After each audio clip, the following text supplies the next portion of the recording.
हरे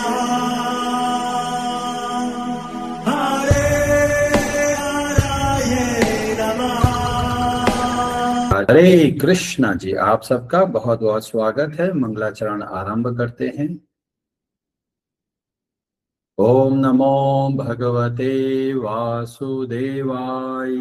ओम अज्ञानतिमिरान्धस्य ज्ञानाञ्जनशलाकया चक्षुरुन्मीलितं येन तस्मै श्रीगुरवे नमः।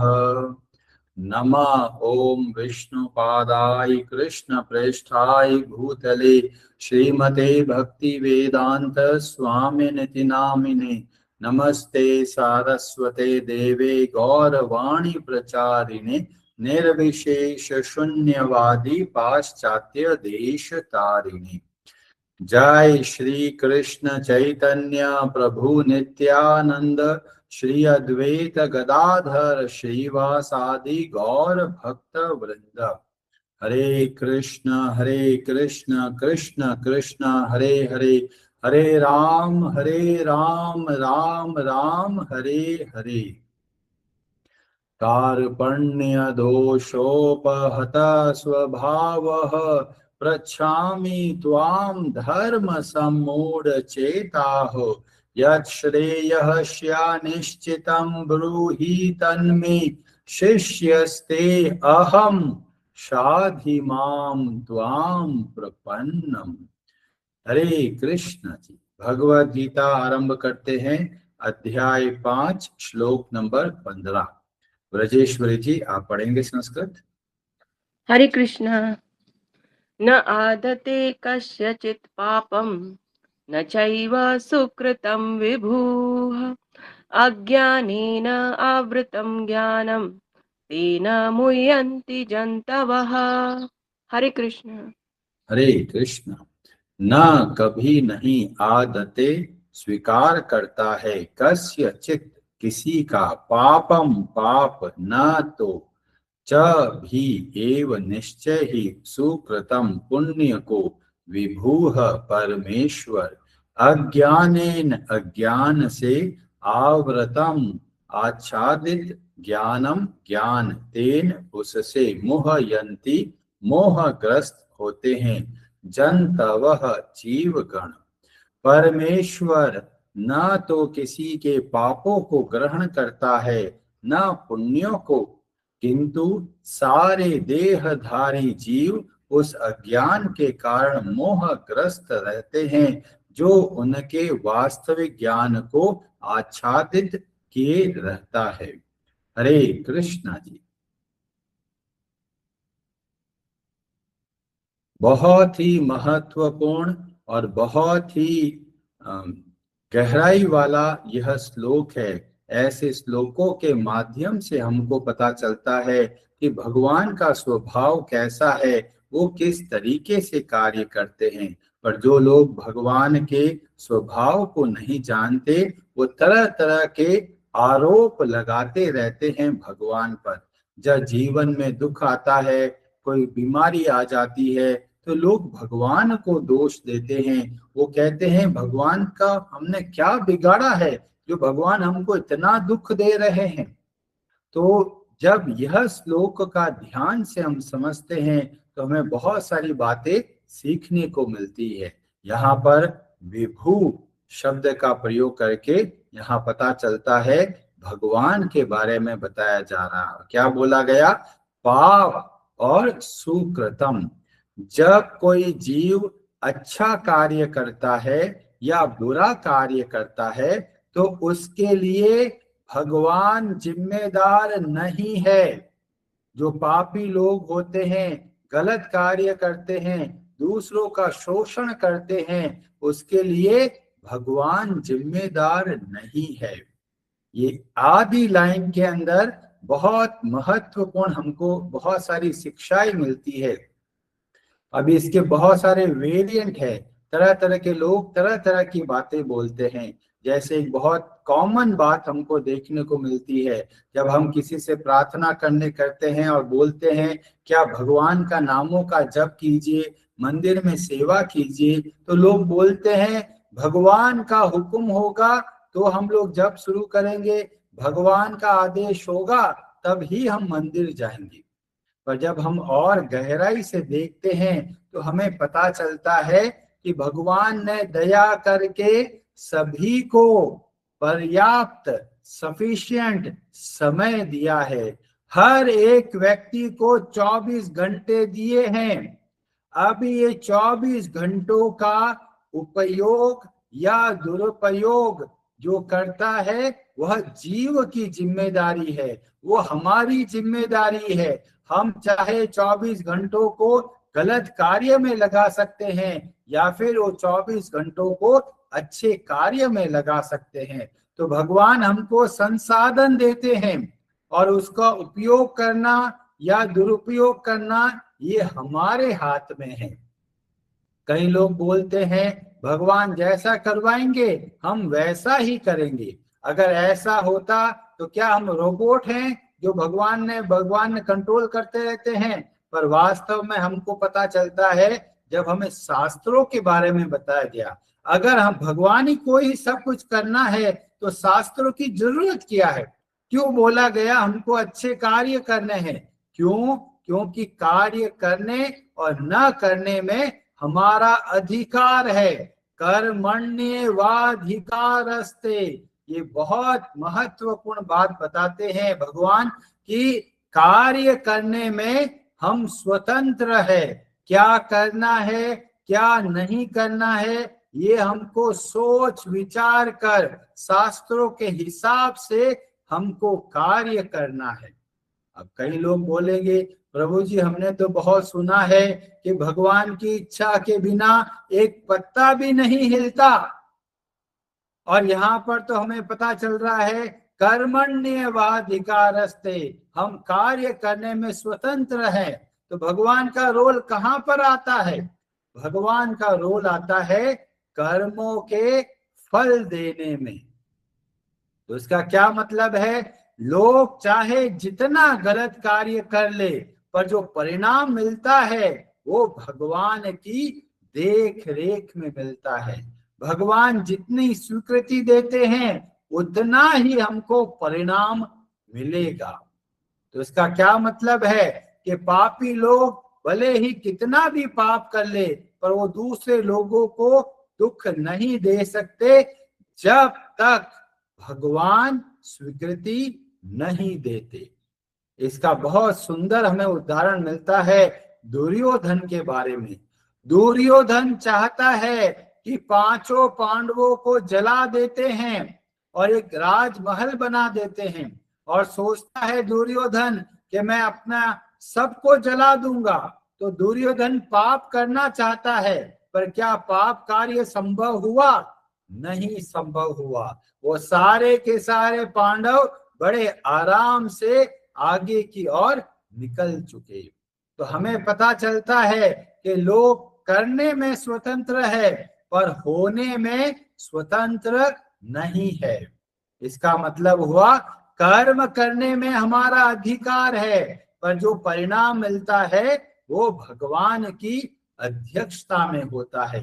9वें अध्याय के 10वें श्लोक में भगवान बताते हैं मय्याध्यक्षेण प्रकृति सूयते सचराचरम।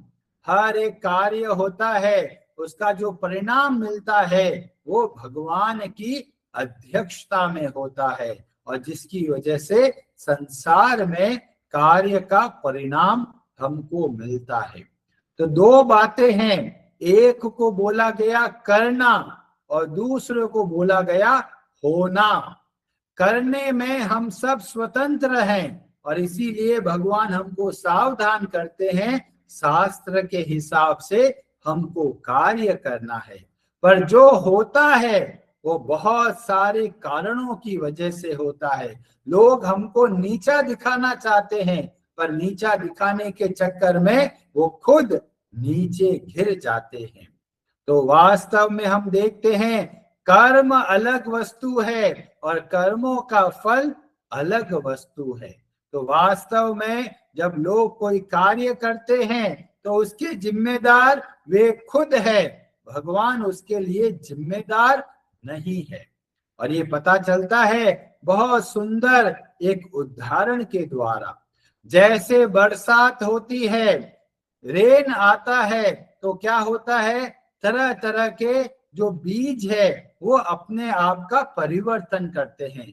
कांटों का बीज होगा तो कांटों का पौधा बनेगा, और अच्छा बीज होगा तो अच्छा पौधा बनेगा। तो इसमें बरसात को जिम्मेदार नहीं ठहराया जा सकता। बरसात क्या कर रही है, सबको समान रूप से संसाधन दे रही है। अब बीज कैसा है उसके हिसाब से हमको परिणाम मिलता है। हम अगर गलत कार्य करते हैं इसका मतलब बीज हमारा खराब है, और जिसकी वजह से परिणाम मिलता है, कांटों का फल मिलेगा, तो उसके जिम्मेदार हम खुद हैं। और इसीलिए कभी भी भगवान को दोष नहीं देना है। भगवान का हम सब के प्रति समान भाव है।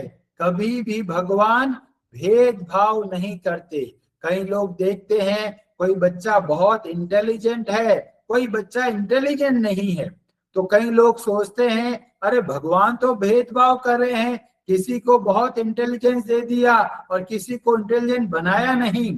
पर वास्तव में हम देखते हैं कि ये जो जीवन हम दिख रहे हैं बहुत छोटा दिख रहा है। उससे पहले के बारे में हमको कुछ नहीं पता, और बाद में क्या होने वाला है हम उसके के बारे में भी हमको नहीं पता। हम छोटी सी चीज को देखते हैं और भगवान को दोष देने लग जाते हैं। भगवत गीता के अध्याय 9 और श्लोक नंबर 29 में बताया गया, समो अहम सर्वभूतेषु, मैं समस्त प्राणियों के प्रति समान भाव रखता हूं, न मैं द्वेष्योस्ति न प्रियः, मैं किसी के भी प्रति द्वेष का भाव नहीं रखता और कोई भी मेरा प्रिय नहीं है। अब एक बात तो समझ में आ जाती है कि भगवान दूसरों से द्वेष नहीं करते, पर हम तो जगह जगह पर सुनते हैं भगवान अपने भक्तों के लिए कितना प्रेम का भाव रखते हैं। यहाँ पर तो बोला गया कोई मेरा प्रिय नहीं है, और जब हम भगवान की लीलाओं में देखते हैं तो भगवान का अपनापन इतना सारा हमको देखने को मिलता है। अब उस बात को कैसे समझेंगे, तो अगली लाइन में ही उसका उत्तर मिल जाता है। वहां पर बोला गया, ये भजन्ति तु माम भक्तया, जो प्रेम से मेरा भजन करता है, मयि ते तेषु च अप्य अहम।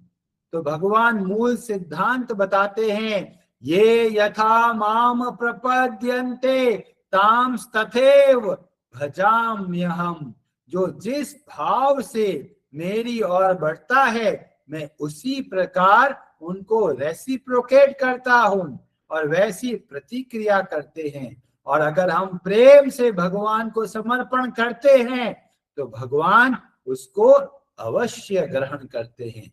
तो मूल जो सिद्धांत है वो हमारी जिम्मेदारी है कि हम कैसे कार्य करते हैं। अगर हम भगवान को समर्पण के भाव से कार्य करते हैं तो भगवान उसको ग्रहण करते हैं। बहुत सारी कथाओं में हमें देखने को मिलता है कि जब भगवान को हम तुलसी दल अर्पण करते हैं वो सीधा का सीधा भगवान के चरणों में जाकर स्थित हो जाती है और वास्तव में स्थित हो जाती है।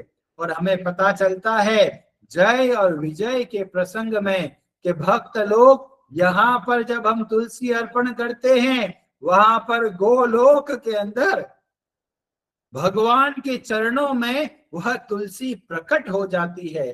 क्यों?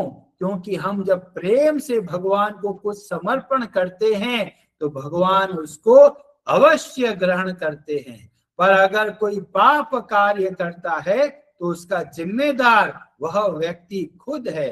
जिस तरीके से हमें पता चलता है एक जज कैसे कार्य करता है, कोई तो क्रिमिनल को सजा दे देता है और किसी क्रिमिनल को फ्री कर देता है। क्यों? क्योंकि जो तथ्य है, जो फैक्ट है, उसके आधार पर निर्णय लेता है। जज अपने मनमाने तरीके से कार्य नहीं करता। इसीलिए अगर कोई व्यक्ति को सजा मिलती है तो उसका जिम्मेदार कभी भी जज नहीं है। उसका जिम्मेदार कौन है? वह व्यक्ति खुद है। अगर कोई व्यक्ति को आरोप लगाया जाता है और वो सही साबित होता है तो उसके हिसाब से जो परिणाम है वो देता जज है, पर उसका जिम्मेदार कौन है? उसका जिम्मेदार वह व्यक्ति खुद है। तो अगली बार कोई आपको बोले कि भगवान का हुक्म होगा तो कार्य करेंगे, तो आप सोचिए 24 घंटे दिए हैं, 24 घंटे में से कितना समय या कितना कार्य भगवान के आदेश के लिए वेट करते हैं। भगवान का काम करना है तो आदेश चाहिए, और खुद के मजे के लिए चाहिए। क्या उस समय आदेश का याद नहीं आती? खुद के मजे के लिए टीवी देखना चाहते हैं, मूवी देखना चाहते हैं, उस समय भगवान कहाँ चले गए? कोई याद नहीं आते। पर जैसे ही भगवान के लिए बोला जाता है तो बोलते हैं भगवान का आदेश होगा तो हम कार्य करेंगे। तो ये वास्तव में ये अज्ञान के कारण लोग भगवान को दोष देते हैं, परिस्थितियों को दोष देते हैं, लोगों को दोष देते हैं, परंतु जो परिणाम मिलता है उसके जिम्मेदार हम खुद हैं। और हम खुद जिम्मेदार कैसे बन गए? तो अगली लाइन में बोला गया, अज्ञान के कारण।